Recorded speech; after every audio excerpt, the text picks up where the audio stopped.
अस्सलाम वालेकुम, मैं हूं वैस मंगलवाला और आप देख रहे हैं वर्ल्ड वाइज, दुनिया को देखने का, जांचने का, परखने का एक अलग जाविया। सबसे पहले बात करते हैं क्रिकेट की। एशिया कप की 41 साल तारीख में पहली मर्तबा पाक भारत फाइनल आज होने जा रहा है। और अगर हम बात करें एशिया कप की तो भारत सबसे ज़्यादा 8 मरतबा एशिया कप जीत चुका है। श्रीलंका ने 6 मरतबा जीता है एशिया कप। पाकिस्तान ने 2 बार ट्रॉफी उठाई है। और एशिया कप में हम जानते हैं कि पाकिस्तान की टीम की परफॉर्मेंस कुछ इतनी अच्छी नहीं रही थी और दोनों टीमें पाकिस्तान भारत 2 मरतबा आमने सामने आए और दोनों बार ही भारत फातेह रहा। अच्छा, अगर टी20 फॉर्मेट की बात करें तो मजमूई तौर पर भारत को पाकिस्तान पर बढ़तरी हासिल है। दोनों मुल्कों के दरमियान 2007 से लेकर अब तक सिर्फ 15 टी20 मैचेस हुए हैं। 12 भारत जीता है और 3 जो है वो पाकिस्तान जीता है। और अगर हम फाइनल्स की बात करें तो भारत और पाकिस्तान ने 1985 के बाद से अब तक मुख्तलिफ फॉर्मेट्स के 5 कसीर मुल्की टूर्नामेंट जो फाइनल्स हैं उसमें एक दूसरे का सामना किया है। उनमें से 3 फाइनल पाकिस्तान ने जीते हैं, जबकि 2 फाइनल ऐसे हैं कि जिसमें भारत जो है वो फातेह रहा है। और दोनों टीमों का पहली मरतबा फाइनल में सामना हुआ था 1985 में, ऑस्ट्रेलिया में। वर्ल्ड चैंपियनशिप थी ये और उसमें भारत को 8 विकेटों से कामयाबी हासिल हुई थी। उसके बाद अगले साल 1986 में शारजा में था ऑस्ट्रेलेशिया कप। उसमें हम सब जानते हैं फाइनल में आखिरी गेंद पर जावेद मियांदाद का मशहूर छक्का जो था उसकी बदौलत पाकिस्तान ने भारत को 1 विकेट से शिकस्त दी थी। और उसके बाद दोनों टीमों का सामना हुआ था 1994 में एक बार फिर शारजा में ऑस्ट्रेलेशिया कप के फाइनल में। उस बार भी फतह पाकिस्तान के हिस्से में आई थी, भारत को 39 रन से शिकस्त हुई थी। फिर 2007 में जोहानिसबर्ग में पहले टी20 वर्ल्ड कप के फाइनल में भारत ने बड़े दिलचस्प मुकाबले के बाद पाकिस्तान को 5 रन से शिकस्त दी थी। और मिसबाह उल हक का वो शॉट हम सबको अभी तक याद है जिसपे वो आउट हुए थे। और आखिरी टाकरा जो हुआ था इनका 2017 के आईसीसी चैंपियंस ट्रॉफी के फाइनल में लंदन में ओवल का मैदान था और उस मैच में पाकिस्तान ने भारत को 180 रन्स के बड़े फ़र्क से शिकस्त दी थी। आज के फाइनल में क्या होता है ये तो अब वक्त ही बताएगा। कुछ देर में फाइनल शुरू होने वाला है। इस वक्त हमारे साथ मौजूद हैं स्पोर्ट्स के सीनियर जर्नलिस्ट और तज्जियाकार जनाब डॉक्टर नुमान नियाज साहब। उनसे ज़रा बात करते हैं। अस्सलाम वालेकुम डॉक। वालेकुम सलाम अवैस, हाउ आर यू? बहुत ठीक और बहुत डरा हुआ भी। कुछ अजीब सी इस वक्त दिल की कैफियत है क्योंकि वो मामला ये होता है ना डॉक कि आप पाकिस्तान को राइट ऑफ कर चुके होते हैं। आप कहते हैं बस ठीक है जी, मामला ख़त्म हो गया, अब ज़िंदगी जो है वो नॉर्मल हो जाएगी, हम सब सुकून से हंसी खुशी रहने लगेंगे। और अचानक से you see that they make a come back और फिर पाकिस्तान इंडिया का फाइनल हो जाता है। तो मतलब ये चीज़ मुझे नहीं समझ में आता कि हम इसको कैसे डिफ़ाइन करें, कैसे ये हम इससे कोप अप कर सकते हैं। देखें, पाकिस्तान का ना इनिशियली आज से 20 साल पहले आप कह सकते थे कि it was a team of glorious unpredictabilities. और उस जमाने में ना स्किल सेट पे जो है तमाम दुनिया की टीमें खेलती थी। तो आपके भी बहुत अच्छा यही डोमेस्टिक सिस्टम जो टूटा भज्जा था, बट इसको सीरियस लिया जाता था और यहीं से आपके पास स्टॉक आता था और आपने बड़े बड़े वर्ल्ड बीटर्स पैदा किए हैं। और वो on on their day they could match skill versus skill, और हाँ, आप जीत जाते थे, टूर्नामेंट्स भी जीत जाते थे। आपकी बॉडी लैंग्वेज चेंज हो जाती थी, सस्टेन एग्रेशन आ जाती थी, इस तरह के हम हैं एक्चुअली। लेकिन पिछले 3-4 सालों में, कुछ 3-4 सालों में क्रिकेट चेंज हो गई, तब्दील हो गई। अब जो स्किल है वो 25% भी नहीं रह गई, और 75% जो है that is all scientific integration now, जिसमें आपका state of the art medical science आ गई हुई है, स्पोर्ट्स फिजियोलॉजी आ गई हुई है, बायोमैकेनिक्स है, किनेजियोलॉजी है, स्पोर्ट्स न्यूट्रिशन है, वर्कलोड मैनेजमेंट है, इंजरी प्रिवेंशन है, आर्टिफिशियल इंटेलिजेंस को इंटीग्रेट किया है। तो ये जो बड़ी टीमें हैं, यानी कि जो डेवलप्ड क्रिकेट बोर्ड्स हैं, इनके ये जो प्रोडक्ट आपको नजर आते हैं, चाहे वो अभिषेक शर्मा है या शुभन गिल है, फॉर दैट मैटर आप दुनिया भर में अगर आप देख लें, तो वो प्रोडक्ट हैं एक स्ट्रक्चर्ड प्रोसेस ड्रिवन सिस्टम का। और वो अब आपका प्रॉब्लम ये है कि अभी भी आप रॉ टैलेंट पे खेलने की कोशिश कर रहे हैं और आपकी मिसप्लेस्ड प्रायोरिटीज हैं। और पिछले गुज़िश्ता 10-15 साल से आपकी क्रिकेट जो है वो नीचे जा रही थी, किसी ने थामने की कोशिश नहीं की। Now it has hit the rock bottom. और आपको इस एशिया कप में भी एक्सप्लिसिटली नजर आया होगा कि आपके batsman not only lack skill, but उनका सेल्फ बिलीफ भी खत्म हो चुका है, वो पेडेस्ट्रियन लग रहे थे। मतलब हम लेकिन ये ऑल कह सेड, सकते हैं कि वो जो मामला होता है ना कि खुला खेलो, सड़क पे खेलो, जैसा चाहो वैसे हम खेल लेते थे। लेकिन जहाँ साइंस की बात आई है वो साडा गेम ही नहीं है। अच्छा, वो साडा गेम क्यों नहीं है? क्योंकि आपके जो लोग हैं वो बैकडोर एंट्रेंट्स हैं जो कि क्रिकेट चला रहे हैं, और वो इररेलेवेंट हैं to the positions they hold.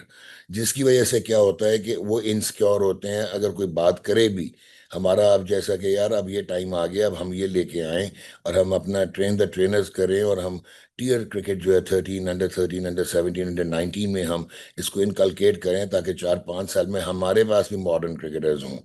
Unfortunately हम सोशल मीडिया पे नैरेटिव जरूर दे देते हैं कि हमने बाबर आजम को ड्रॉप कर दिया because of poor strike rate, या मोहम्मद रिजवान को, और उनका टेम्पलेट अब रिक्वायर्ड नहीं है, और अब हम इंटेंट वाली क्रिकेट खेलेंगे। वो आपको किधर इंटेंट नजर आई, किधर स्ट्राइक रेट नजर आई? बिकॉज उसका एक रीजन था कि structured power hitting, scientific power hitting और स्लॉगिंग में फर्क है। बड़ी टीमें स्लॉग नहीं होने देती हैं अपने बॉलर्स को। सो ये एक इंपॉर्टेंट चीज थी। दूसरा जो इस यहाँ पे एक और बहुत मेजर फैक्टर है, जो शायद बहुत सारे लोग इसको इग्नोर कर रहे थे, मैं शुरू से कह रहा था कि एशिया कप में, मैंने मीडिया में भी बहुत कहा कि ये एशिया कप जो है, इसमें मिनिमम भारत के साथ पाकिस्तान के 2 मैचेस होंगे, और हो सकता है कि 3 भी हो जाएं। और वो एग्जैक्टली हुआ।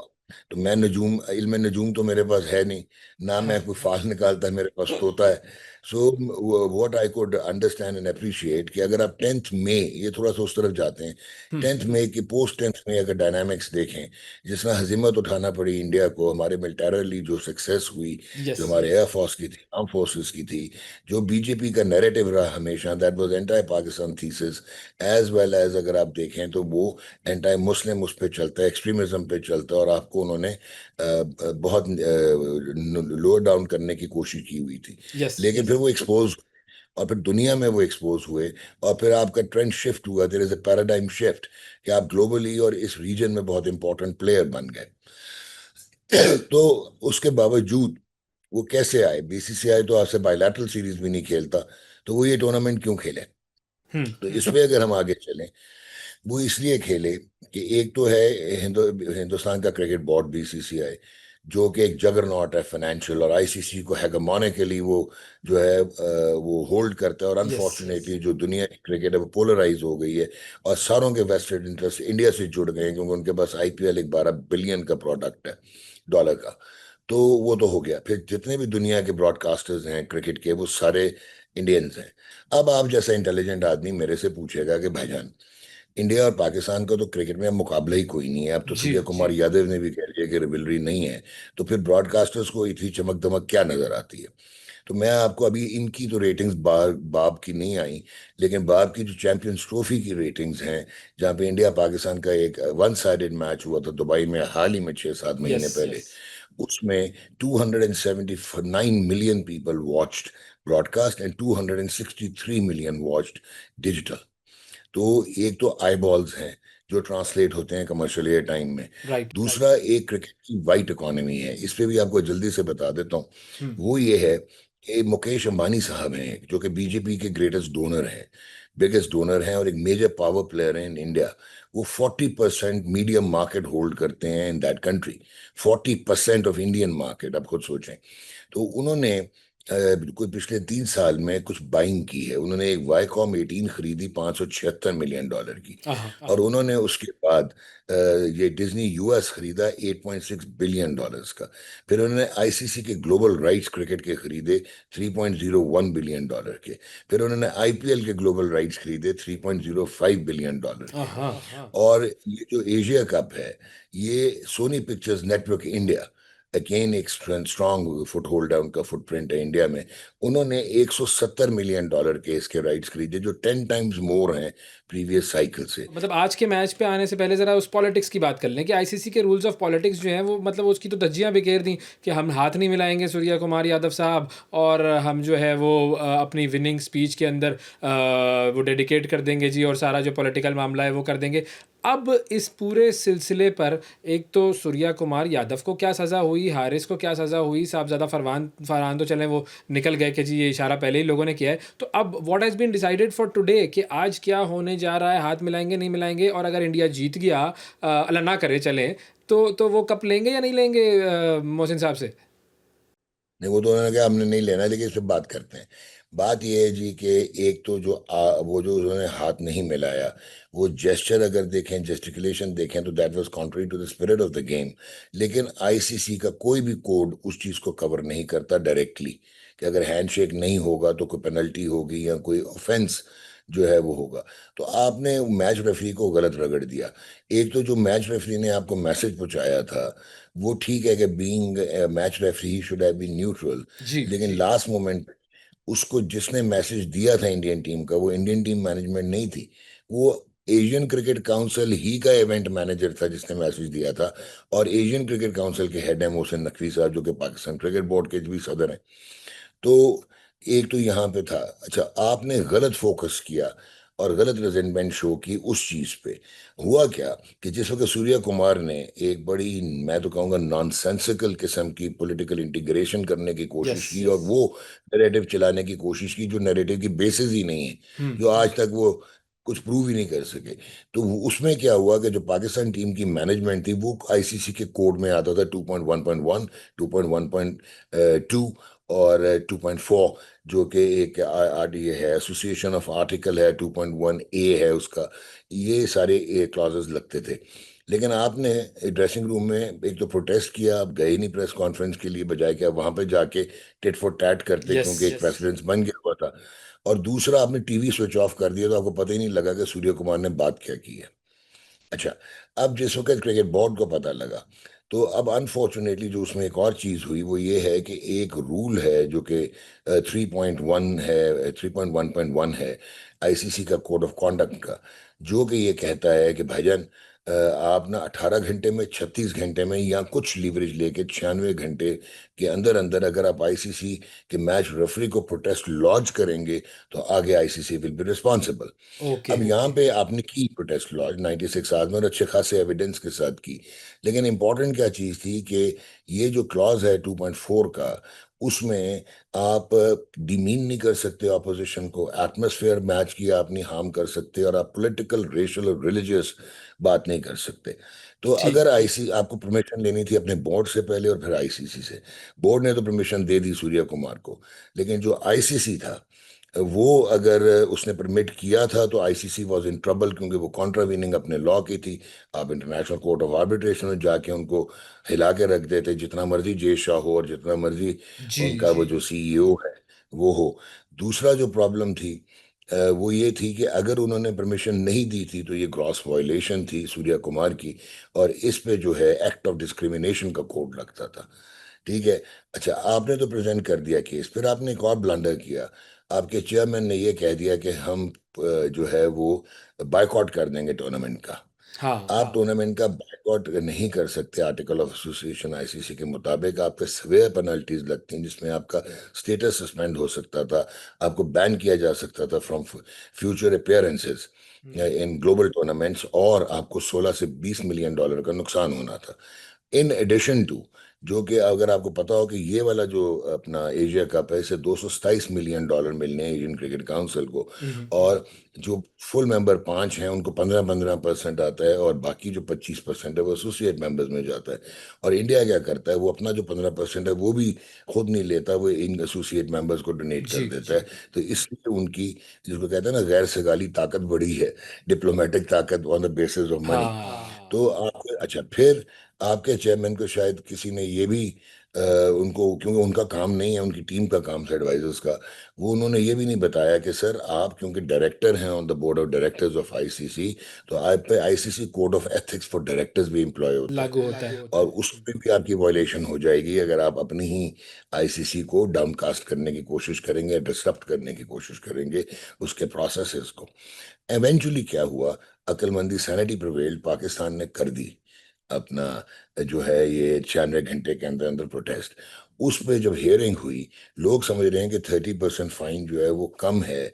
जो मैं समझता हूँ जी, वहां पे थोड़ी सी मुझे ऐसे लगा है कि फेवर हुई है उनकी। एक तो ये था कि पीसीबी ने एक और मिस किया, और ग्लेयरिंग मिस था, वो बीसीसीआई ने ट्वीट किया था और शुभन गिल ने भी रीट्वीट किया था जो सूर्य कुमार ने बोला था। तो आप बीसीसीआई को भी पेनलाइज होना चाहिए था फॉर व्हाट दे डिड। हाँ हाँ तो हाँ। मुझे ऐसे ओके। लगा है कि बैक एंडेड, क्योंकि आपसे भी ग्लेयरिंग ये जो बॉयकॉट वाली चीजें हो गई थी, घंटा लेट आपने करवाया था मैच, तो शायद ये रिकंसिलिएशन हुई है, जिस पे अदरवाइज इस पे सस्पेंशन पॉइंट्स होते हैं, और मैच सस्पेंशन होनी चाहिए थी मिनिमम सूर्या कुमार मतलब यूँ की, कहेंगे वो rather क्या than कहते हैं, वो सस्ते में हम ज़रा छूट गए। चलें, ये तो टेक्निकल बात हो गई। अब आते हैं ज़रा आज के मैच की तरफ। हम अपनी टीम को अगर देखें तो हम जानते हैं कि हमारी क्या परफॉर्मेंस रही है। पहले ज़रा थोड़ी सी मैं बात करना चाहूँगा ज़रा टॉप ऑर्डर की। हमारे पास टॉप ऑर्डर का क्राइटेरिया क्या है कि मतलब साइम अयूब जो है उसने इतने डक्स बना लिए हैं, लोग कह रहे हैं जी he can open a farm, he can make so many omelettes. तो वो साइम अयूब को या तो हमने अच्छे तरीके से रीड नहीं किया था, हमने बहुत ज़्यादा ओवर एस्टिमेट कर लिया, या क्या हुआ है? What is the problem? Saim Ayub एक बड़ा ही टैलेंटेड पोटेंशियल वाला highly skilled close to modern cricketer है, और ब्रिलियंट वो फील्डर है, और वो बॉलिंग भी जिसने अब आपको करके बता रहा है, तो उससे आपको ये क्लियर हो जाना चाहिए कि वो एक प्रोडक्ट है। अब हुआ क्या, राइट। दो तीन चीजें होती हैं। एक तो ये है कि उसकी एक फिनोमिनल सक्सेस है ऑस्ट्रेलिया और साउथ अफ्रीका में, जो प्राइमरीली वनडे वाइट बॉल में थी। जी। तो वहां से जब आप स्पॉटलाइट में आ जाते हैं तो आप एक फिनोमिनल मॉड्यूल होता है उसमें चले जाते हैं, चमक दमक को हैंडल करना पड़ता है। बच्चा है 21-22 साल का, तो वहां पे स्ट्रांग मैनेजमेंट होनी चाहिए। फिर इसकी इंजरी हुई, he went to England, yes. Special treatment इसको मिला, बिकॉज पाकिस्तान को अपने ही मेडिकल पैनल पे, जो मैं रोता रहता हूँ, वो इतबार नहीं था तो बाहर भेजा ना। तो जब बाहर भेजा, ये फुली रिहेबिलिटेट होके आया, ये पीएसएल से परफॉर्म नहीं कर रहा था। उसका रीजन बड़ा क्लियर है कि उसका फोकस शिफ्ट हो गया हुआ है। इससे ज्यादा मैं पीछे नहीं जाऊंगा। फोकस शिफ्ट हो गया है and he is not fully in. अब हम्म। होता क्या है कि आप उसको खिलाई जा रहे हैं, तो the player starts taking for taking taking he starts taking the place for granted. Pakistan की प्लेस है यार, उनको मल्ले की टीम नहीं है। हाँ तो हाँ। उसको तभी करनी चाहिए थी कि यार यू आर नॉट स्कोरिंग। उसका 45 T20 इंटरनेशनल में सिर्फ 4 50 हैं, जिनमें से 19 की उसकी एवरेज है। तो स्ट्राइक रेट भी उसका नीचे आ गया है। So at the end of the day, ये मैनेजमेंट को जो इतनी तकरीरें करते हैं, उनको ये देखना चाहिए था कि यार what is wrong with him. तो ये यही मामला फिर क्या मिडिल ऑर्डर के साथ भी हो रहा है, क्योंकि मिडिल ऑर्डर भी हमारा नहीं परफॉर्म नहीं कर पा रहा है? सर, मिडिल ऑर्डर की कैपेसिटी नहीं है। और उसका रीजन ये है कि 4 पे जो सलमान अली आगा आपके कप्तान हैं टीम के, वो एक बहुत ही अच्छा, वो आया बड़े सलीके से हुआ है क्रिकेट में, जी। बड़ा मेहनत करके फर्स्ट क्लास लेवल पे, एक्सपीरियंस्ड आदमी है, good test cricketer, quality one day cricketer. उधर आप इसको कप्तान कर देते, but he has nothing to do with T20 cricket, और वो इररेलेवेंट है टू T20 क्रिकेट। अब क्योंकि वो कप्तान है, वो जब बीच में फिट होता है, तो ना उसके आगे वाले रन्स कर रहे हैं ना पीछे वाले, उसको तो एक मदद चाहिए थी ना दूसरे एंड से, क्योंकि खुद तो उसकी कैपेसिटी है नहीं। T20 की बात बात कर रहा हूँ, दूसरे टीयर्स की नहीं। तो वहां पे वो अनफॉर्चुनेटली टीम का बैलेंस आउट हो जाता है।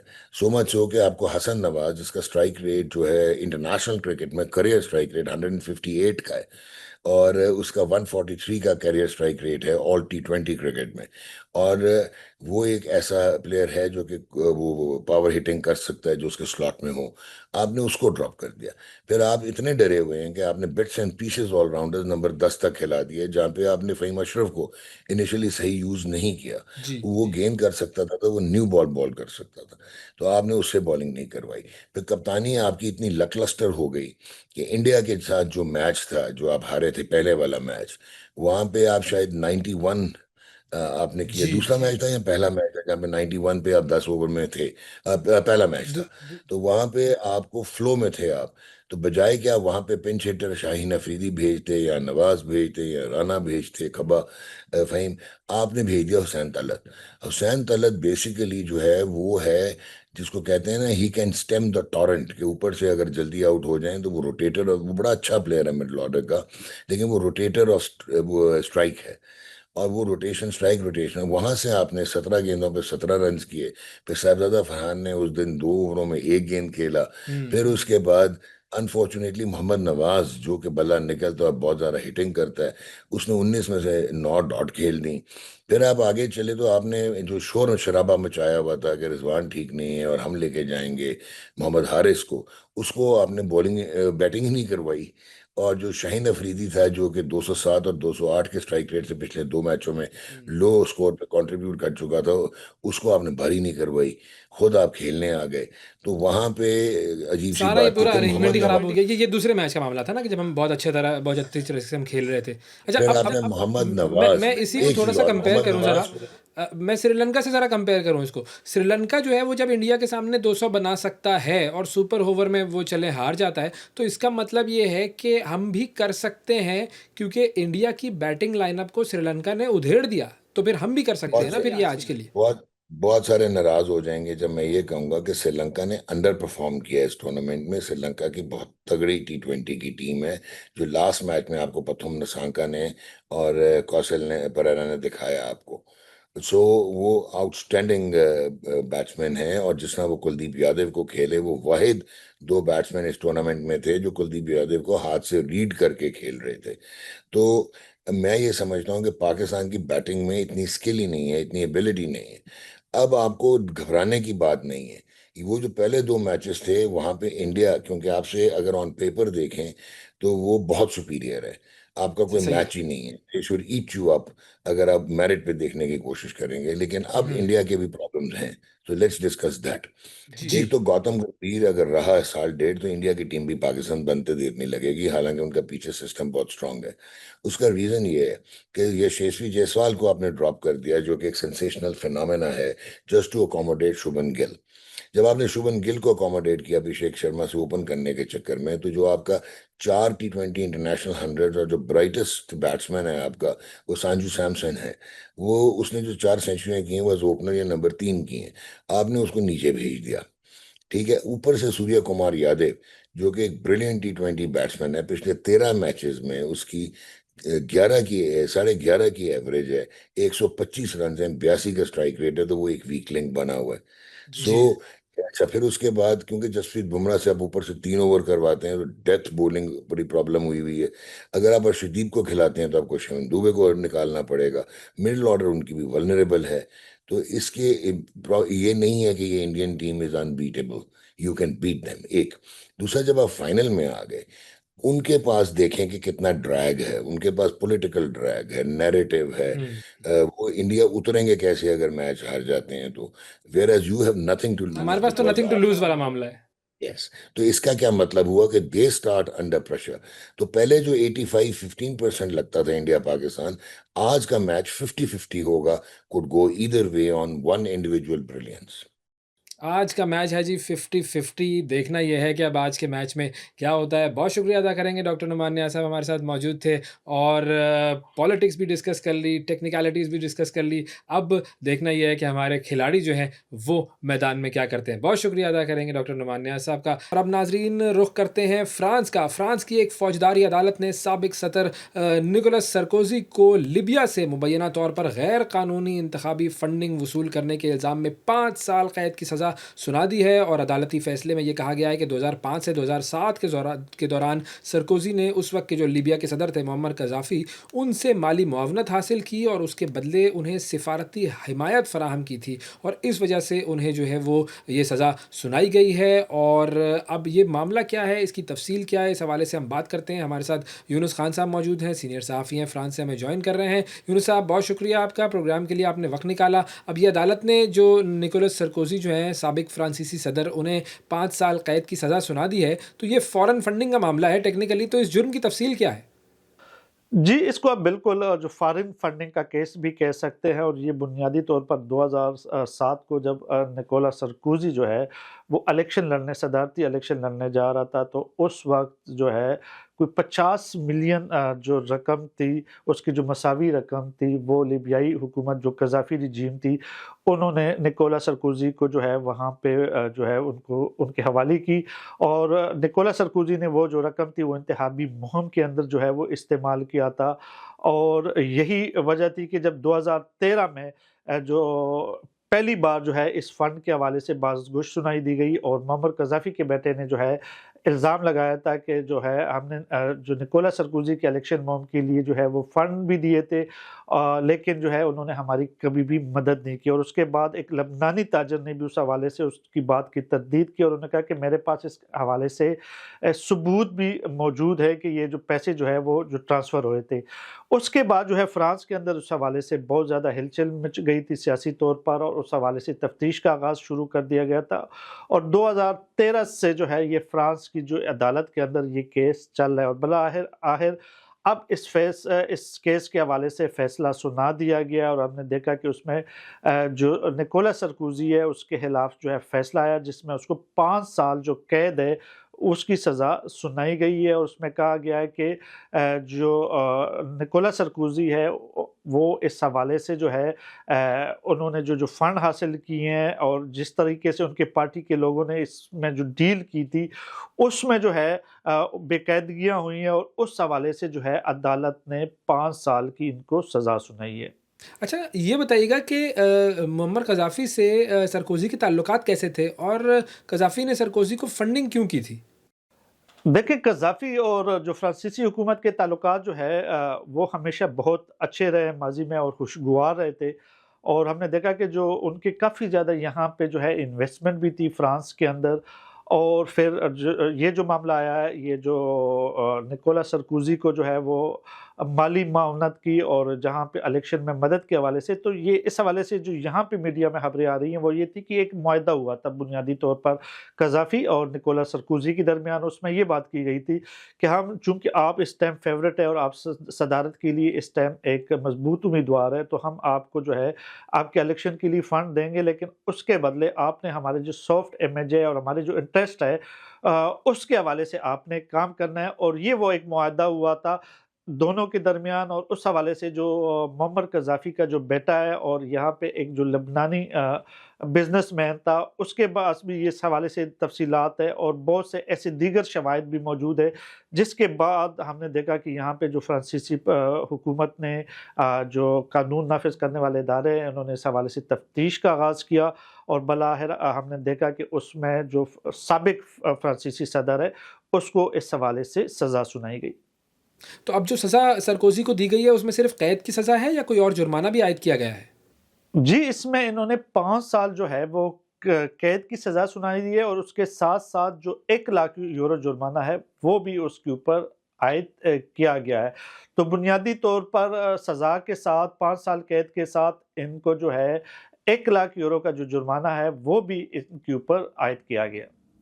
अच्छा, अब इस सज़ा के ख़िलाफ़ सरकोज़ी अपील भी कर सकते हैं या फिर अब ये तय हो गया है कि वो जेल ज़रूर जाएँगे?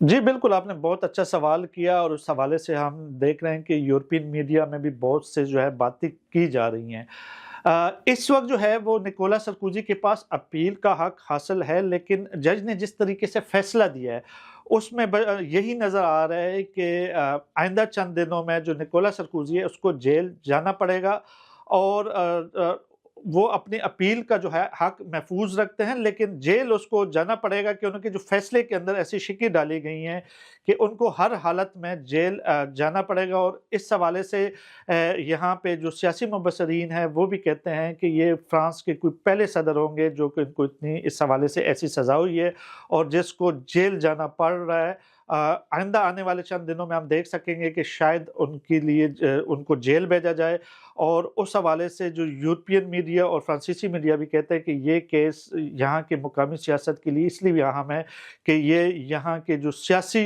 तौर पर जो है असरअंदाज होगा। अब अगर आप देखें कि इस टाइम मौजूदा हुकूमत भी बहुत कमज़ोर पोजीशन पे है और सियासतदान अब बहुत मुहतात हो जाएंगे क्योंकि ये फ्रांसीसी जो सदर हैं, पहली दफ़ा हम देख रहे हैं कि फ्रांसीसी सदर को जो है वो जेल फर्मे यानी कैद की सज़ा सुनाई गई थी और अब उनको जेल भी जाना पड़ रहा है।